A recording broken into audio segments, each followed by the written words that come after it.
প্রায় ২৯ বছর পরে আবারও কিন্তু সালমান শাহকে উঠানো হবে এবং উঠিয়ে তাকে আবারও কিন্তু ময়নাতদন্তে নেবে এবং তার সাথে যে ঘটনাগুলো ঘটেছে এই ঘটনার সাথে কারা কারা জড়িত সব কিছুই কিন্তু বের করা হবে।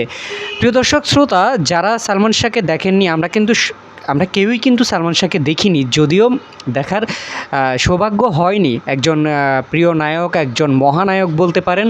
তো এই নায়ককে যারা দেখবেন তাদের জন্য সুবর্ণ সুযোগ হচ্ছে যে আপনারা চাইলে কিন্তু সালমান শাহকে দেখতে পারেন এবং এই জন্য আপনাদেরকে যেটা করতে হবে যে সিলেট যেতে হবে এবং কিছুদিনের ভেতরে কিন্তু সালমান শাহকে আবারও ওঠানো হবে ২৬ বছর পরে। ২৬ বছর পরে আসলে তো তার কিছুই নেই, কিছুই পাবে না, কিন্তু আইনের একটা যে ধারা আছে বা আইনের মাধ্যমে প্রশাসনের একটা সিস্টেম নিয়ম আছে, যার কারণে কারা দোষী কারা দোষী নয় এবং এইগুলো প্রমাণ করার জন্য তাকে আবারও ওঠানো হবে। শুধু তাই নয়, এর আগেও কিন্তু তাকে একবার ওঠানো হয়েছে, এর আগেও কিন্তু ময়নাতদন্ত করা হয়েছে, এই বিষয়ে অনেক কিছু হয়েছে, অনেক কিছু, কিন্তু কিছুই কিন্তু প্রমাণিত হয়নি এবং কারা কারা জড়িত সেই শুরু থেকেই কিন্তু আমরা শুনে আসছি। এবং কিছুদিন আগে এই ঘটনার সাথে যারা জড়িত ১২ জনের নাম কিন্তু এখানে প্রকাশ পেয়েছে। ১২ জনের নাম কিন্তু প্রকাশ পেয়েছে, আপনারা জানেন। তো এই ১২ জনের নাম প্রকাশ পাওয়ার পরেও একজন মানুষ, একজন মুসলিম পরিবারের মুসলিম ঘরের মানুষ, মুসলিম পরিবারের একজন সন্তান, তাকে পুনরায় আবার উঠানো হবে। বিষয়টা আসলে আপনার কাছে কেমন লাগছে?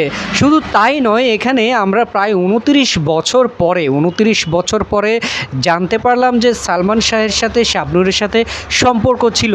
এতদিন কিন্তু কেউ এই কথাটি বলতে পারেনি, কিন্তু যখনই তাদের রায়টা হয়ে গিয়েছে যে তারা ১২ জন জড়িত এবং ডন বলছে, আমাদের বাংলা চলচ্চিত্রের ভিলেন ডন, তিনি বলছেন যে সালমান শাহের সাথে নাকি শাবনূরের সাথে সম্পর্ক ছিল।